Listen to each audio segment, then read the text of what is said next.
إن الحمد لله نحمده ونستعينه ونستغفره ونعوذ بالله من شرور أنفسنا ومن سيئات أعمالنا من يهده الله فلا مضل له ومن يضلل فلا هادي له وأشهد أن لا إله إلا الله وحده لا شريك له وأشهد أن محمدًا عبده ورسوله يا أيها الذين آمنوا اتقوا الله حق تقاته ولا تموتن إلا وأنتم مسلمون يا أيها الناس اتقوا ربكم الذي خلقكم من نفس واحدة وخلق منها زوجها وبث منهما رجالا كثيرا ونساء واتقوا الله الذي تساءلون به والأرحام إن الله كان عليكم رقيبا يا أيها الذين آمنوا اتقوا الله وقولوا قولا سديدا يصلح لكم أعمالكم ويغفر لكم ذنوبكم ومن يطع الله ورسوله فقد فاز فوزا عظيما أما بعد فإن خير الحديث كتاب الله وخير الهدي هدي محمد صلى الله عليه وسلم وشر الأمور محدثاتها وكل محدثة بدعة وكل بدعة ضلالة وكل ضلالة في النار. أعوذ بالله من الشيطان الرجيم. يا بني آدم قد أنزلنا عليكم لباسا يواري سوآتكم وريشا ولباس التقوى ذلك خير. معزز حاضرین جمعہ، دینی ملی بھائیوں، عزیز نوجوانوں، پیارے بچوں، دینی اسلامی ماں اور بہنوں، اللہ رب العالمین نے اس دنیا کے اندر انسان کی ہدایت کے لیے سارا سامان، سارا انتظام مکمل کر دیا ہے. بس ضرورت یہ ہے کہ انسان ہدایت کا متلاشی بنے، ہدایت کے لیے جدوجہد کرنے والا بنے، اس کی نیت خالص ہو کہ ہمیں ہدایت پر قائم رہنا ہے، اللہ کے ہاں فلاح و کامرانی حاصل کرنی ہے، جنت حاصل کرنا ہے، جہنم سے اپنے آپ کو بچانا ہے. تو اللہ تعالیٰ نے بہت سارا انتظام دنیا کے اندر کر دیا ہے، کوئی کمی نہیں چھوڑی ہے، مکمل فرما دیا ہے. ہر ہدایت کی راہ اللہ نے بتا دی ہے، پوری تفصیل کے ساتھ، پوری ڈیٹیل کے ساتھ، کھول کھول کر کے اللہ تعالیٰ نے بیان فرما دیا ہے. لیکن معاملہ یہ ہے کتنے ہم میں سے ہیں، جائزہ لینے کی ضرورت یہ ہے کہ ہم میں سے کتنے ہیں جو اللہ کی ہدایت کو تلاش کرنا چاہتے ہیں، ہدایت پر قائم رہنا چاہتے ہیں اور حقیقت میں جنت کی مستحق بننا چاہتے ہیں، عذاب نار سے اپنے دامن کو بچانا چاہتے ہیں. یہ اصل ہے فکر مندی اور اسی کی کمی ہے. آج دیکھا جائے تو دنیا ترقی کرتی جا رہی ہے، لوگ نہیں. لوگ تو پستیوں میں جا رہے ہیں، پستیوں کا سفر کر رہے ہیں. دنیا ترقی کر رہی ہے. کیوں؟ دنیا نے اور دنیا کے ساز و سامان نے اپنے آپ کو انسانوں کے سپرد کر دیا، انسانوں کے سپرد کر دیا. اب انسان جو چاہے ان چیزوں کا بنائے. اس لیے چیزیں تو ترقی کر رہی ہیں، دنیا کی چیزوں میں ایک طرح سے ترقی پیدا ہو رہی ہے، نئی نئی ایجادات ہو رہی ہیں دنیا کے اندر. لیکن انسانوں میں کتنی ترقی ہو رہی ہے یہ دیکھنے کی ضرورت ہے. اسی کی کمزوری ہے. آج کہہ رہے ہیں انسان نہیں ترقی کر رہا ہے، چیزیں ترقی کر رہی ہیں. کیوں؟ چیزوں نے انسانوں کے سپرد اپنے آپ کو کر دیا ہے. اب انسان اسے سنوارتا ہے، بناتا ہے، بگاڑتا ہے اور اسے اعلیٰ مقام پر فائز کرتا ہے. لیکن کیا انسانوں نے اپنی ترقی کے لیے، ترقی چاہیے تو کسی بڑے کے اپنے آپ کو سپرد کرنا پڑے گا، بڑے کے سامنے اپنے آپ کو جھکا دینا ہوگا کہ بڑا جیسا ہمیں چاہتا ہے بنانا، سنوارنا، اعلیٰ مقام پر فائز کرنا، وہ فائز کر دے، ہم راضی ہیں. یعنی اللہ رب العالمین نبی اکرم صلی اللہ علیہ وسلم ہمیں جس ترقی پر لے جانا چاہتے ہیں، جس اعلیٰ مقام پر لے جانا چاہتے ہیں، ہم اپنے آپ کو اس کے سپرد کر دیں تو یہ انسان کی ترقی ہے، یہ انسان کی معراج ہے، ورنہ پستی ہے، رسوائی ہے، ذلت ہے، دنیا و آخرت کا نقصان ہے اور کچھ نہیں ہے۔ اس لیے یہ نقطہ ذکر کرنے کی ضرورت آئی۔ آج لوگ کہتے ہیں ترقی کر رہے ہیں، لوگ نہیں ترقی کر رہے ہیں، یہ نقطہ کلیئر رہے۔ لوگوں کی ترقی کے لیے لوگوں کو اللہ اور اس کے رسول کے تابع ہونا ہوگا، فرما بردار ہونا ہوگا، اس کی سپرد کرنا ہوگا۔ اور اللہ اور اس کے رسول نے، اللہ رب العالمین نے اپنے انبیاء کے ذریعہ انسان کی ترقی اور معراج کے لیے سارا سامان، سارا انتظام دنیا کے اندر کر دیا ہے۔ آسمان سے کتابیں نازل فرمائی، انبیاء کرام کا سلسلہ جاری کیا، علماء کا سلسلہ جاری کیا، ہدایتوں کے سارے طریقے اور اعمال اللہ نے بتا دیے۔ اب انسان کو ترقی چاہیے تو ان اعمال کو بجا لائے، ورنہ وہ ترقی سے محروم ہو جائے گا۔ یہی اصل ترقی ہے، ورنہ ترقی کے نام پر کچھ بھی ہو سکتا ہے، لیکن انسان کی ترقی نہیں ہو سکتی ہے۔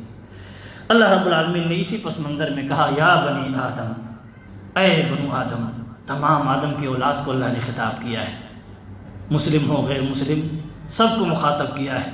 یا بنی آدم قد انزلنا علیکم لباسا یواری سوآتکم وریشا، ہم نے تمہارے لیے لباس اتارا ہے۔ کس نے اتارا ہے؟ کس نے پیدا کیا ہے؟ یہ جو ہم لباس پہنتے ہیں اللہ کی دی ہوئی نعمت ہے۔ کہا انہیں تمہارے لیے لباس اتارا ہے جس کے ذریعہ تم اپنے جسم کو ڈھانپتے ہو۔ کہا یہ ایک لباس ہے، ایک ظاہری لباس ہے۔ کہا وَلِبَاسُ التَّقْوَىٰ ذَلِكَ خَيْرٌ، لیکن اصل لباس تو تقویٰ کا لباس ہے۔ اور اسی لباس کو پہنانے کے لیے، اسی لباس کو ایک مومن، ایک مسلمان، ایک انسان کو زیب تن کرانے کے لیے اللہ تعالیٰ نے شریعتوں کا نزول فرمایا ہے۔ لباس التقویٰ ذالک خیر، کہا تقویٰ کا لباس یہ بہترین لباس ہے۔ یہی لباس اللہ تعالیٰ بندوں سے طلب کرتا ہے کہ یہ لباس زیب تن فرما لے۔ یہ لباس کی جگہ کہاں ہے؟ دل ہے، اور دل کے ذریعہ پھر وہ جو اعمال اعضاء و جوارح سے ظاہر ہوں گے وہ ہے۔ تو اللہ تعالیٰ نے کہا لباس تقویٰ جو ہے، تقویٰ کا لباس جو ہے یہ بہتر ہے۔ معلوم ہوا ترقی کیا ہے، اصل بہتری کیا ہے، خیر کیا ہے، اعلیٰ مقام پر فائز ہونا کیا ہے؟ تقویٰ کی زندگی اختیار کرنا، تقویٰ پر مر مٹنا، زندگی کی ساری صلاحیتوں کو لگا دینا اس کے حصول کے لیے، یہی ہے اصل ترقی۔ ورنہ کہا لباس تو ہم نے اتارا ہے، لیکن اس کے بارے میں کوئی خوبی اللہ تعالیٰ نے نہیں بیان فرمائی، کوئی خوبی نہیں بیان کرا۔ دنیا کی ترقی تو لباس انسان کے انڈر میں ہے، اللہ نے اس کے اختیار میں دیا ہے، وہ بناتا ہے، بگاڑتا ہے، جیسے چاہتا ہے اسے سنوارتا ہے۔ لیکن اصل سنوارنا کیا ہے، اصل بنانا کیا ہے؟ انسان کو اپنے آپ کو سنوارنا، انسان کے اندر جو کمیاں ہیں اسے سدھارنا، اسے اعلیٰ مقام پر لے جا کر کے فائز کرنا، یہ اصل ہے۔ اس لیے اللہ تعالیٰ نے کہا تقویٰ کا جو لباس ہے یہی بہترین لباس ہے۔ تقویٰ کی اہمیت اور ضرورت کیا ہے، اسے ہمیں سمجھنے کی ضرورت ہے، کیونکہ یہ مہینہ جو آیا ہے رمضان کا مہینہ، اللہ نے کہا یا ایھا الذین آمنوا کتب علیکم الصیام، اے ایمان والو تم پر روزے فرض کر دیے گئے ہیں، کما کتب علی الذین من قبلکم، جیسے تم سے پہلے لوگوں پر فرض کیے گئے تھے، لعلکم تتقون۔ ان روزوں کے ذریعے اللہ تعالیٰ چاہتا ہے ہمیں متقی بنا دے، ہمیں ترقی دے دے، ترقی پر فائز کر دے۔ ہمیں اللہ تعالیٰ بلندی دینا چاہتا ہے، معراج عطا کرنا چاہتا ہے اس روزے کے ذریعہ، اور روزے کے اندر جو اعمال ہیں ان کے ذریعہ۔ تو یہ تقویٰ کا مہینہ ہے، تقویٰ کے حصول کا مہینہ ہے، تقویٰ کے اسباب اس کے اندر پورے طور پر اللہ تعالیٰ نے مہیا کر دیے ہیں کہ اگر ایک بندہ متقی بننا چاہتا ہے تو رمضان کے جو بھی عبادتیں ہیں، رمضان کے اندر جو مشروع عبادتیں ہیں، ان کے ذریعے اپنے آپ کو متقی بنا سکتا ہے۔ لیکن کمی وہی ہے کہ بننا کون چاہتا ہے، فکر مند کون ہے، اسی کی کمی ہے، اور اسی کی طرف اصلاح کی ضرورت ہے۔ امام ابن قیم رحمۃ اللہ علیہ نے کہا دیکھو تقویٰ جو ہے دو چیزوں پر قائم ہے، دو بنیاد پر قائم ہے۔ کیا ہے؟ ایک ہے صبر اور دوسرا ہے شکر. یعنی متقی انسان تبھی بن سکتا ہے جب اس کے ہاں صبر ہو. متقی انسان تبھی بن سکتا ہے جب وہ شکر گزار ہو، شکر ادا کرنے والا ہو. صبر کے بغیر تو کوئی کام نہیں ہو سکتا ہے. اور شکر جو ہے اللہ تعالیٰ کا شکر، احسان کرنے والوں کا شکر، اللہ تعالیٰ کا شکر زبان سے اقرار کر کے، دل سے اعتراف کر کے اور اعضاء و جواری سے عملی طور پر مظاہرہ کر کے، یہ اللہ کا شکر ہے. اللہ تعالیٰ نے کہا اللہ نے تمہیں تمہارے ماں کے پیٹ سے نکالا، تم کچھ نہیں جانتے تھے. وَجَعَلَ لَكُمُ السَّمْعَ وَالْأَبْصَارَ وَالْأَفْئِدَةَ لَعَلَّكُمْ تَشْكُرُونَ. اللہ نے ہمیں پیدا کیا تو بتا دیا پیدا کس لیے کیا. کہا پیدا اس لیے پیدا کیا تو تم کچھ نہیں جانتے تھے، جاہل تھے، بالکل جہالت کی حالت میں انسان پیدا ہوا ہے. ترقی چاہتا ہے تو اسے سیکھنا ہوگا. سیکھنے کے ذرائع اللہ تعالیٰ نے دے دیے. کان سن کر کے سیکھتا ہے، زیادہ چیزیں سن کر کے ہی سیکھتا ہے. آنکھوں سے دیکھ کر کے انسان سیکھتا ہے، تجربہ حاصل کرتا ہے. عقل سے، دل و دماغ کا استعمال کر کے انسان سیکھتا ہے، علم حاصل کرتا ہے. اللہ نے کہا ہم نے یہ انتظام کر دیا ہے یا بندو. کس لیے؟ لعلکم تشکرون. اصل مقصد ان ساری نعمتوں کے دینے کا یہ ہے تاکہ بندہ اللہ کا شکر گزار بن جائے، شکر کرنے والا بن جائے. ان چیزوں کے ذریعہ علم کا حصول کرے، صحیح غلط کو جانے پرکھے اور اس کے بعد اس کو عملی زندگی میں نافذ کرے. یہی اللہ تعالیٰ چاہتا ہے ان ساری نعمتوں کے ذریعہ. اب جو ان کی قدر نہیں کرتا تو کہا وَلَقَدْ ذَرَأْنَا لِجَهَنَّمَ. تو ہم نے ایک مخلوق کو پیدا کیا، ہم نے جہنم میں داخل کریں گے ان کی بدعملیوں کی بنیاد پر، نعمتوں کے استعمال نہ کرنے کی بنیاد پر. کہا ہم نے دل دیا، لَهُمْ قُلُوبٌ لَا يَفْقَهُونَ بِهَا. عقل دی، سمجھتے نہیں. وَلَهُمْ أَعْيُنٌ لَا يُبْصِرُونَ بِهَا. آنکھیں دی، دیکھتے نہیں. وَلَهُمْ آذَانٌ لَا يَسْمَعُونَ بِهَا. کان دیا، سنتے نہیں. اولئک کالانعام. کہا یہ جانور ہے، جانوروں کے پاس بھی یہ ساری چیزیں ہیں، وہ استعمال نہیں کرتے. انسان بھی اگر استعمال نہ کرے جن کے لیے دیا گیا ہے، جن چیزوں میں استعمال کے لیے دیا گیا ہے، تو کہا یہ جانور ہے. آنکھ، کان، ناک، ساری چیزیں ان کے پاس بھی ہیں، ہمارے پاس بھی ہیں. ہمیں دیا تاکہ ہم اللہ تعالیٰ کے ہاں شکر گزار بندے بن جائیں، شکر کرنے والا بندے بن جائیں. اگر نہیں کرتے تو جانور ہیں، بلکہ بل ہم اضل، جانوروں سے بھی گئے گزرے ہیں. یہ اللہ تعالیٰ نے فیصلہ فرمایا ہے. تو یہ ہے، دیکھیے انسان دنیا کے اندر جو پیدا ہوا ہے، انسان کی جو ذمہ داریاں ہیں، ان ذمہ داریوں کو ادا کرنے کا نام کیا ہے؟ اللہ کا شکر. چاہے وہ زبان کے ذریعہ ہو، چاہے وہ اعضاء و جواری کے ذریعہ ہو، چاہے دل کے اعتراف و یقین کے ذریعہ ہو. یہ اللہ کا شکر ہے، یہ اللہ کی شکر کی اقسام ہیں. تو بہرحال تقویٰ کا مدار دو چیزوں پر ہے. تقویٰ قائم کیا ہے؟ کن چیزوں پر ہے؟ دو چیزوں پر ہے. ایک ہے صبر اور دوسرا ہے شکر. اللہ رب العالمین نے فرمایا، کہا وَإِن تَصْبِرُوا وَتَتَّقُوا فَإِنَّ ذَلِكَ مِنْ عَزْمِ الْأُمُورِ. کہا اگر تم صبر کرو اور تقویٰ اختیار کرو. صبر اور تقویٰ جوڑ دیا ہے. ایسے ہی فرمایا وَإِن تَصْبِرُوا وَتَتَّقُوا. اگر تم صبر کرو اور تقویٰ کی زندگی گزارو، لا يضركم كيدهم شيئا. تو ان دشمنان اسلام کی سازشیں تمہیں نقصان نہیں پہنچا سکیں گی. یہ ہتھیار ہے صبر اور تقویٰ. اور صبر کے بغیر انسان کو تقویٰ نہیں حاصل ہو سکتا ہے. کہ اسی لیے کہا گیا تقویٰ کا مدار جو ہے، بنیاد جو ہے، وہ صبر پر قائم ہے اور شکر گزاری پر قائم ہے. اگر ایک انسان صبر نہ کرتا ہو، بے صبرا ہو، وہ کبھی بھی متقی نہیں بن سکتا ہے. ایسے ہی ایک انسان کبھی بھی شکر گزاری کی زندگی نہیں گزارتا ہو، اللہ کی اطاعت و فرما برداری کی زندگی نہیں گزارتا ہو، وہ کبھی بھی متقی نہیں بن سکتا ہے. کچھ اور ہو سکتا ہے، انسان ہو سکتا ہے، لیکن متقی نہیں بن سکتا ہے. متقی بننے کے لیے دو چیزوں کا پایا جانا ضروری ہے، صبر اور شکر. یوسف علیہ السلام نے کہا قد من اللہ علینا، اللہ نے ہم پر یہ احسان فرمایا، یہ نوازش فرمائی، یہ نعمتیں دی. ایمان کی نعمت، اسلام کی نعمت، دنیا کی نعمت اللہ نے عطا فرمائی، دولت دی، حکومت عطا فرمائی. کہا یہ کس بنیاد پر؟ یہ کامیابی کس بنیاد پر عطا ہوئی؟ فرمایا انہو من یتقی ویصبر فإن اللہ لا یضیع اجر المحسنین. کہا جو آدمی تقوی اختیار کرے گا اور صبر اختیار کرے گا، من یتقی ویصبر، تقوی اور صبر کی زندگی جو اختیار کرے گا، فإن اللہ لا یضیع اجر المحسنین، تو اللہ تعالیٰ ایسوں کے اجر کو برباد نہیں کرے گا، ان کا رزلٹ ان کے سامنے ہوگا. یہ اللہ رب العالمین نے فرمایا ہے. صبر اور شکر کی جو قیمت ہے، اہمیت ہے تقوی کے پیدا کرنے میں، یہ آیتیں ہمیں اس پر دلالت کرتی ہیں. اللہ رب العالمین نے فرمایا ایک جگہ، دیکھیں شکر کیسے تقوی ہے، کہا فاتقوا اللہ لعلکم تشکرون. اللہ کا تقوی اختیار کرو تاکہ تم شکر گزار بندے بن سکو، تاکہ تم اللہ کا شکر ادا کر سکو.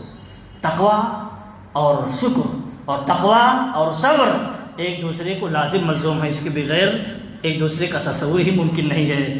اب آئیے دیکھتے ہیں کہ یہ صبر جو ہے، صبر کا مقام اسلام میں کیا ہے، کیونکہ اسی پر متقی بننے کا مدار ہے. صبر کے بغیر متقی بننے کا تصور انسان کھو دے. اگر وہ چاہے ہمیں صبر بھی نہ کرنا پڑے، ہم یوں ہی متقی بن جائیں، یہ محال ہے، ناممکن چیز ہے. اس کا مقام کیا ہے؟ اب دیکھیں اللہ رب العالمین نے قرآن کریم کے اندر ارشاد فرمایا وَاسْتَعِينُوا بِالصَّبْرِ وَالصَّلَاةِ وَإِنَّهَا لَكَبِيرَةٌ إِلَّا عَلَى الْخَاشِعِينَ. کہا لوگوں نماز اور صبر کے ذریعہ اللہ سے مدد طلب کرو، اور یہ چیز بہت بھاری ہے سوائے ان لوگوں کے جو ڈرتے ہیں. ایسے ہی لوگ کیا ہے، صبر اور نماز کا اہتمام کر سکتے ہیں، اس پر قائم رہ سکتے ہیں، پابندی برت سکتے ہیں. تو یہاں صبر کا مقام معلوم ہوا کہ صبر بہت اعلیٰ مقام ہے. اللہ رب العالمین نے اس کا حکم دیا ہے، اور سیدنا علی رضی اللہ تعالیٰ عنہ بیان فرماتے ہیں، کہتے ہیں صبر کا مقام ایسے ہی ہے دین کے اندر، اسلام کے اندر، جیسے انسان کے جسم میں سر کا مقام ہے، سر کا مقام جیسے ہے، ایسے ہی دین کے اندر صبر کا مقام و درجہ ہے. کہتے ہیں اگر جسم سے سر جدا کر دیا جائے، الگ کر دیا جائے، پھر بھی یہ کہا جائے جسم زندہ رہ سکتا ہے، تو کیا یہ ممکن ہے؟ کہتے ہیں اگر جسم سے سر کو الگ کر دیا جائے تو جسم مردہ ہو جائے گا، دونوں مردہ ہو جائیں گے. ایسے ہی کہتے ہیں اگر دین سے صبر نکال دیا جائے، صبر کے بغیر دین کا کوئی تصور کرے، سوچے کہ ہم بغیر صبر کے دین پر قائم رہ سکیں، تو کہتے ہیں ایسے ہی ہے جیسے جسم سے سر جدا کرنے کے باوجود زندگی کی امید کوئی رکھے. تو صبر کا مقام اتنا اونچا ہے، اور صبر کے بغیر کوئی متقی نہیں بن سکتا ہے. ایمان اور اسلام کی سلامتی اسی میں ہے، انسان صبر کا دامن تھامے رہے، اسے نہ چھوڑے. ایسے ہی سیدنا عبداللہ ابن مسعود رضی اللہ تعالی عنہما کہتے ہیں الصبر نصف الایمان، الصبر نصف الایمان.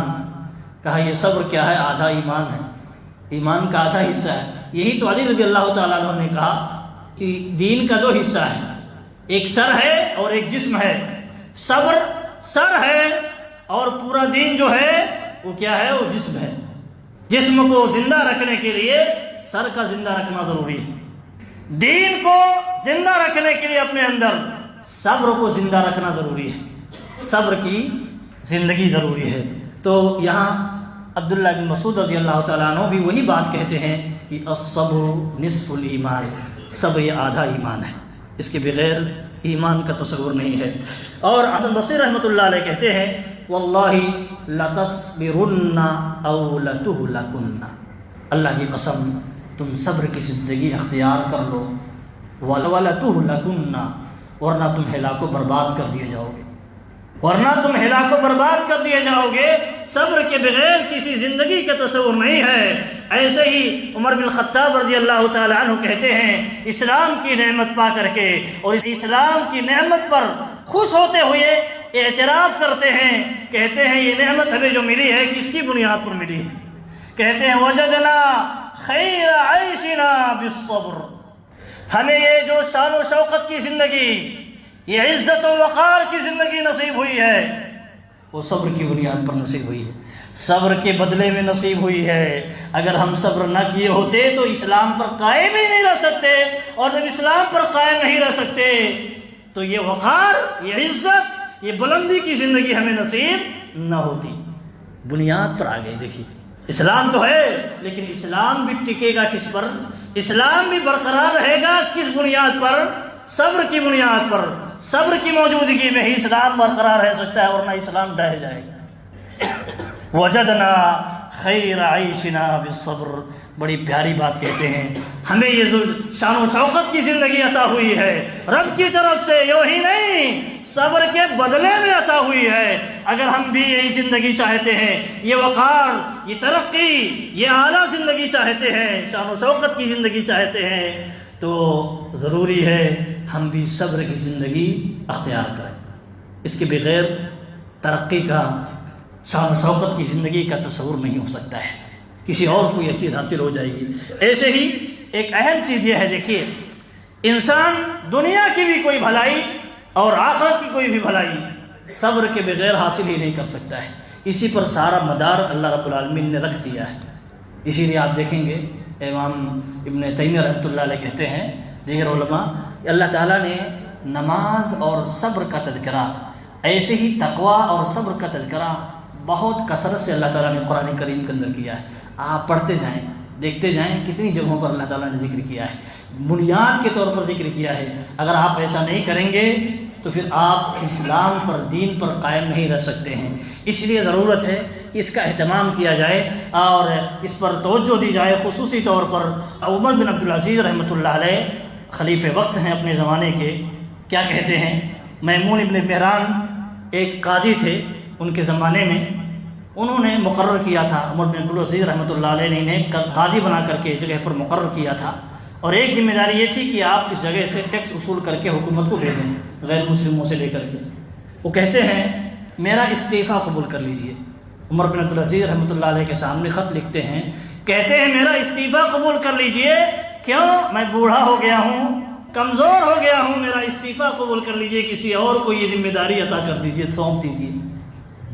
عمر بن عبدالعزیز رحمۃ اللہ علیہ وہ خلیفہ وقت ہیں، بادشاہ ہیں، کیا جواب دیتے ہیں؟ کہتے ہیں دیکھو تم اپنی ذمہ داری پر برقرار رہو، اپنی ذمہ داری ادا کرو، ہاں اگر کسی تعاون کی ضرورت ہے، مدد کی ضرورت ہے، سپورٹ کی ضرورت ہے تو لکھ کر کے بھیجو، ہم تمہارے لیے اس کا انتظام کر دیں گے، لیکن یہ کہو میں بوڑھا ہو گیا ہوں، میں کمزور ہو گیا ہوں، اب میں یہ ذمہ داری نہیں ادا کر سکتا۔ عمر بن عبدالعزیز رحمۃ اللہ علیہ نے یہ عذر قابل قبول مانا ہی نہیں، کہا یہ وہ کوئی عذر نہیں ہے جسے قبول کیا جائے۔ پھر کہتے ہیں نصیحت کرتے ہوئے بڑی پیاری بات، فَإِنَّ النَّاسَ لَوْ كَانُوا إِذَا كَبُرَ عَلَيْهِمْ أَمْرَتُهُمْ تَرَكُوهُ مَا قَامَ لَهُمْ دِينٌ وَلَا دُنْيَا۔ بہت اہم بات کہتے ہیں، انہیں نصیحت کرتے ہوئے سب کے لیے نصیحت ہے۔ کہتے ہیں اگر لوگوں پر جو چیز بھاری گزرتی ہے، گرا گزرتی ہے، مشکل پیش آتی ہے جسے کرنے میں، اسے چھوڑنے لگ جائیں، یہ ہم نہیں کر سکتے، یہ ہم نہیں کریں گے، کوئی اور کر لے۔ تو کہتے ہیں نہ تو اس کے لیے دنیا قائم رہ سکتی ہے اور نہ ہی دین قائم رہ سکتی ہے، نہ تو دنیا اس کی بن سکتی ہے نہ تو آخرت بن سکتی ہے، دونوں برباد ہو جائے گی۔ بہت پیاری نصیحت کرتے ہیں، اس لیے صبر کی ضرورت ہے، صبر کے مقام کو سمجھ کر کے برتنے کی ضرورت ہے، اور صبر تبھی حاصل ہوتا ہے جب انسان صبر کرنا چاہے، صبر کی نیت سے انسان جدوجہد کرے، کوشش شروع کرے اور اس کے اسباب کو اختیار کرنا چاہے، تب صبر پیدا ہوتا ہے۔ اللہ کے نبی صلی اللہ علیہ وسلم نے کہا وَمَن يَتَصَبَّرْ يُصَبِّرْهُ اللَّهُ، جو صبر کرنا چاہتا ہے، جو صبر کے لیے کوشش کرتا ہے، اللہ تعالیٰ اسے صبر کی توفیق سے نواز دیتے ہیں۔ جو صبر ہی نہیں کرنا چاہتا اسے صبر کی توفیق نہیں ملتی ہے۔ اس لیے یہ مہینہ جو ہے صبر کا مہینہ بھی ہے، صبر کے مہینے سے یہ مشہور ہے۔ اللہ کے نبی صلی اللہ علیہ وسلم نے فرمایا صیام شہر الصبر وثلاثة ایام من کل شہر یذہبن وحر الصدر، کہا دیکھو صبر کے مہینے کا روزہ رکھنا، یعنی رمضان کے مہینے کا روزہ رکھنا، ایسے ہی ہر مہینے 3 دن کا روزہ رکھنا، ایام بیض کا روزہ رکھنا، اس کا فائدہ یہ ہے جو انسان ان چیزوں کا اہتمام کرتا ہے تو اللہ کے نبی صلی اللہ علیہ وسلم نے کہا اس بندے کے دل کی بیماریوں کو اللہ تعالیٰ دور فرما دیں گے۔ دل کی بیماریاں کیا ہے؟ جو تقوی کے خلاف ہے، حسد ہے، کینہ کپٹ ہے، بغض ہے، نفرت ہے، شرک ہے، کفر ہے، بدعت ہے، نفاق ہے، یہ ساری چیزیں کیا ہیں؟ دلوں کی بیماریاں ہیں، اور یہ تقوی کے خلاف ہے، اور یہ صبر کے خلاف ہے۔ صبر انسان کرے اطاعت پر قائم رہتے ہوئے، اللہ کی فرما برداری پر قائم رہتے ہوئے، تو ان بیماریوں سے انسان چھٹکارا حاصل کر سکتا ہے۔ اور یہ مہینہ جو ہے اسی چیز پر ترکیز کرنے کے لیے آیا ہے، اسی چیز کو ہمارے اندر پیدا کرنے کے لیے آیا ہے، تاکہ ہم اپنے اندر کی بیماریوں کو صاف کر لیں، پاک کر لیں، اور متقی پرہیزگار بن جائیں، اللہ کا مطیع و فرما بردار بندہ بن جائیں، شیطان کی اطاعت و فرما برداری سے اپنے آپ کو بچا لیں۔ اسی لیے مہینہ آیا ہے۔ تو کہا اس مہینے کا روزہ رکھنا، جسے صبر کا مہینہ کہتے ہیں، اور ہر مہینے 3 دن کا روزہ رکھنا، اس کا فائدہ یہ ہے، اس کا رزلٹ یہ ہوگا، اس کا نتیجہ یہ نکلے گا، اللہ تعالیٰ اس کے دلوں کی بیماریوں سے اسے پاک فرما دے گا۔ یہ ہے فضیلت۔ تو یہ مہینہ صبر کا مہینہ ہے، اور تقوی اور صبر کا بڑا گہرا ربط ہے۔ تو بہرحال یہ صبر اور رمضان سے جو تعلق ہے اس سے متعلق ہمیں چند باتیں جاننے کی ضرورت ہے، تاکہ ہم سمجھ سکیں کہ اللہ تعالیٰ یہ جو مہینہ ہمیں دیا ہے اور ہمارے اندر تقوی پیدا کرنا چاہتا ہے، تو اس میں صبر کا کتنا بڑا کردار ہے، اور شکر کا کتنا بڑا کردار ہے۔ اور یہ شکر ہی تو ہے کہ انسان نو بنو مختلف قسم کی عبادتیں اللہ کے کہے پر اللہ کی شکر گزاری کرتے ہوئے ادا کرتا ہے، یہ شکر ہے۔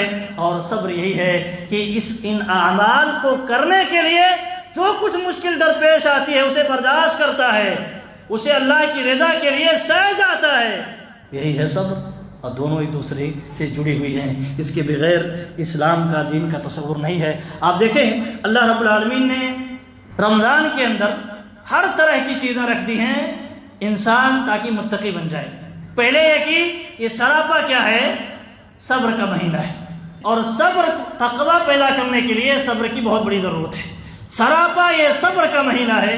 آپ دیکھیں بھوکا ہوتا ہے انسان، طلوع فجر سے لے کر کے غروب آفتاب تک انسان کیا کرتا ہے؟ بھوکا پیاسا رہتا ہے، اللہ کے حکم سے، اللہ کی فرما برداری کرتے ہوئے۔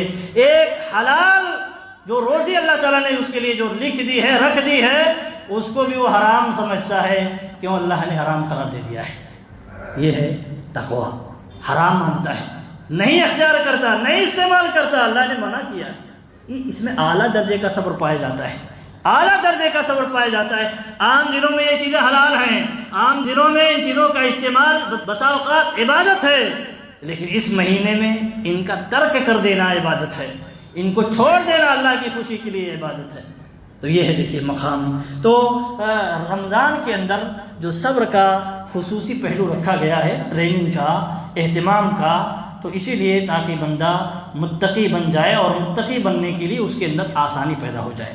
ایک انسان حرام کام کرتا ہے، حرام خوری کرتا ہے، غلط چیزیں استعمال کرتا ہے، نشے والی چیزیں استعمال کرتا ہے، اللہ کے حکم سے وہ حلال چیزیں چھوڑ دیتا ہے دن کے پیریڈ میں، دن کے اوقات میں، تو اگر وہ نیت کرے، جس نیت سے حلال چیزیں چھوڑ کر کے وہ صبر کا مظاہرہ کرتا ہے، تو کیا وہ حرام چیزیں اللہ کے لیے، اللہ کی رضا کے لیے نہیں چھوڑ سکتا ہے؟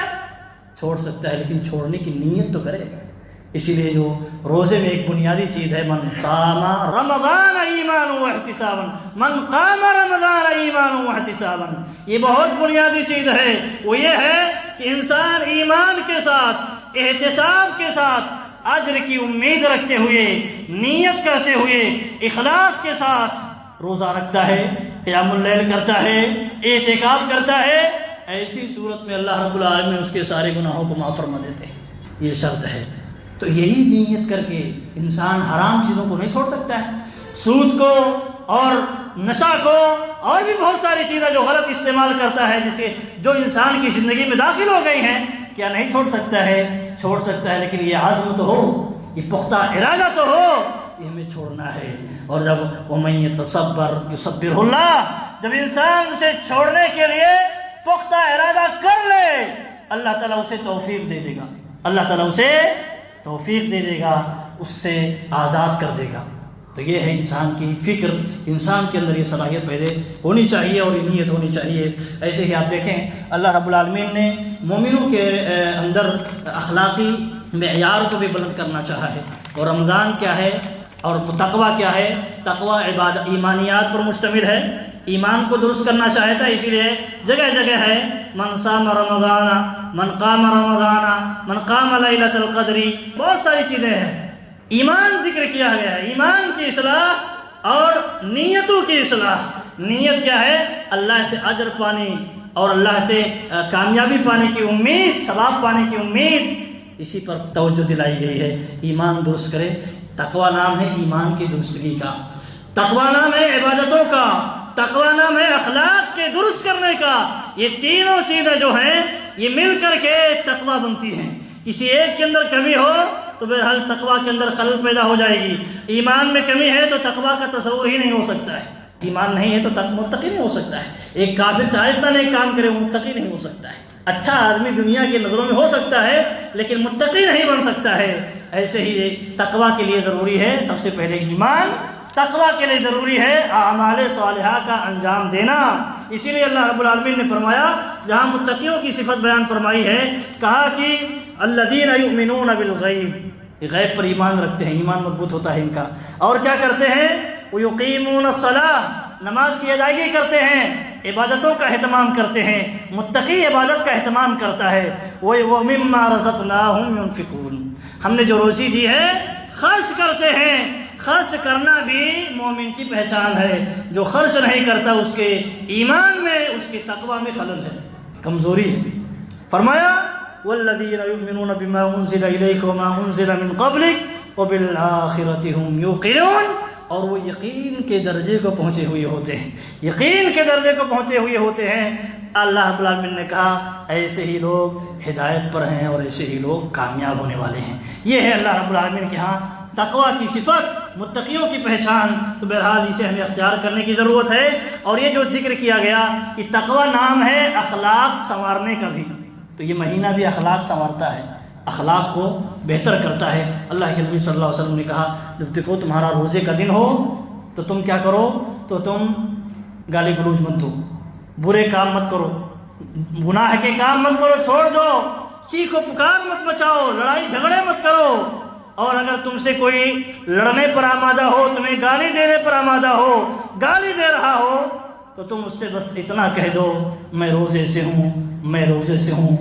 روزہ میں یہ سبق سکھاتا ہے، ہمیں بلند بلند مقام پر، بلند اخلاق پر فائز کرنا چاہتا ہے، اس لیے ہم ایسی حرکتیں نہیں کر سکتے۔ ایسے ہی نبی اکرم صلی اللہ علیہ وسلم نے فرمایا من لم يدع قول الزور والعمل به والجهل فليس لله حاجة في ان يدع طعامه وشرابه، جو آدمی جھوٹی بات، گناہ کے کام کرنا، جھوٹی بات کرنا، جھوٹے اعمال کرنا، بولنا کرنا نہ چھوڑے اور جہالت کرنا نہ چھوڑے۔ جہالت یہی ہے، بد اخلاقی جہالت کہلاتی ہے، بد اخلاقی جہالت کہلاتی ہے۔ ایسے اعمال کرنا نہ چھوڑے تو اللہ تعالیٰ کو یہ حاجت نہیں ہے کہ بندہ بھوکا پیاسا رہے۔ بھوکا پیاسا اسی لیے رکھا جاتا ہے تاکہ احساس دلایا جائے ایک حلال چیز حرام قرار دے دی گئی اور تم چھوڑ رہے ہو، تو ایک حرام چیز جو پہلے سے حرام ہے اور ہمیشہ حرام ہے اس کو تو بدرجہ اولا تمہیں چھوڑنا چاہیے، پہلی فرصت میں چھوڑنا چاہیے۔ تو جو اس پر اہتمام نہیں کرتا ہے، اس کی طرف توجہ نہیں دیتا ہے، تو کہتے ہیں ایسے آدمی کو روزے کی بھوکے پیاس رہنے کی اللہ تعالیٰ کو کوئی ضرورت نہیں۔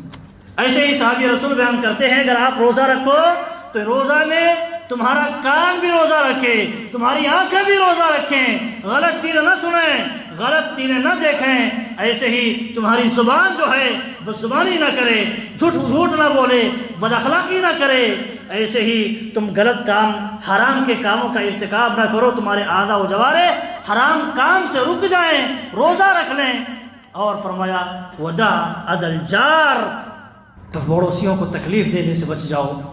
وَلْيَكُنْ عَلَيْكَ وَقَارٌ وَسَكِينَةٌ، وقار و سنجیدگی کی زندگی گزارو۔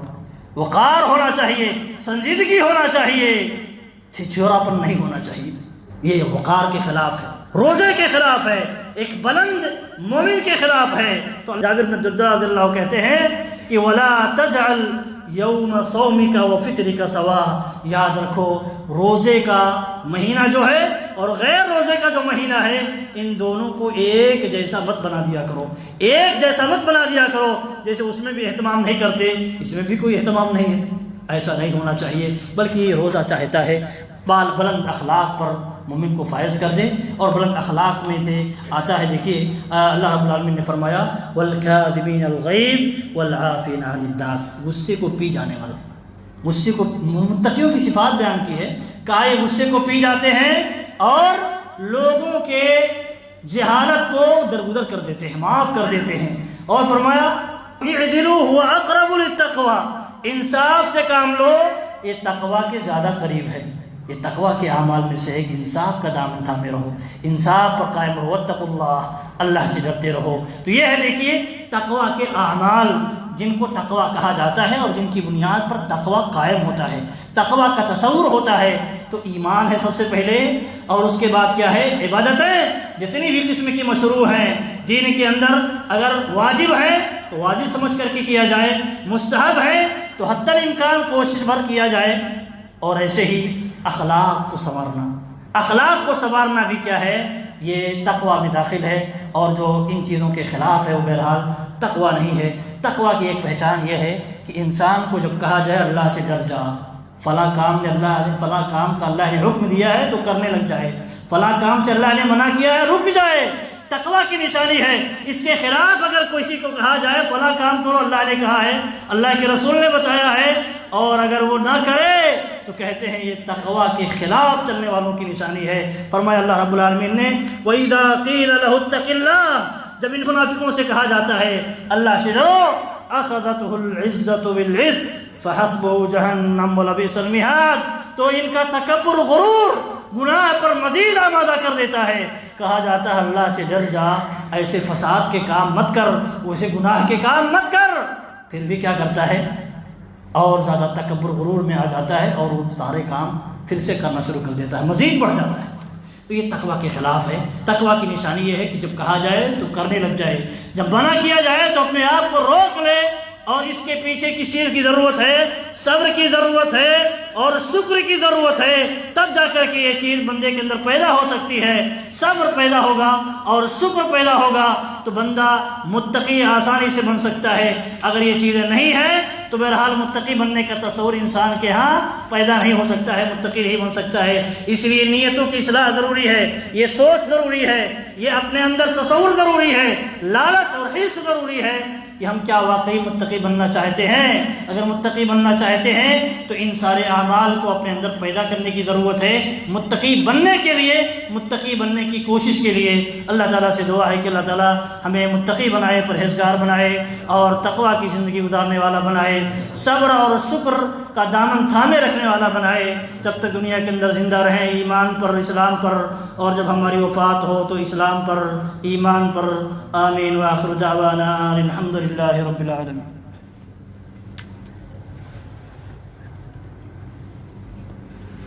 إن الحمد لله نحمده ونستعينه ونستغفره ونعوذ بالله من شرور أنفسنا ومن سيئات أعمالنا، من يهده الله فلا مضل له ومن يضلل فلا هادي له، وأشهد أن لا إله إلا الله وحده لا شريك له، وأشهد أن محمدا عبده ورسوله۔ يا أيها الذين آمنوا صلوا عليه وسلموا تسليما، اللهم صل على محمد وعلى آل محمد كما صليت على إبراهيم وعلى آل إبراهيم إنك حميد مجيد، اللهم بارك على محمد وعلى آل محمد كما باركت على إبراهيم وعلى آل إبراهيم إنك حميد مجيد۔ عباد الله رحمكم الله، إن الله يأمر بالعدل والإحسان وإيتاء ذي القربى وينهى عن الفحشاء والمنكر والبغي يعظكم لعلكم تذكرون، ولذكر الله أكبر والله يعلم ما تصنعون۔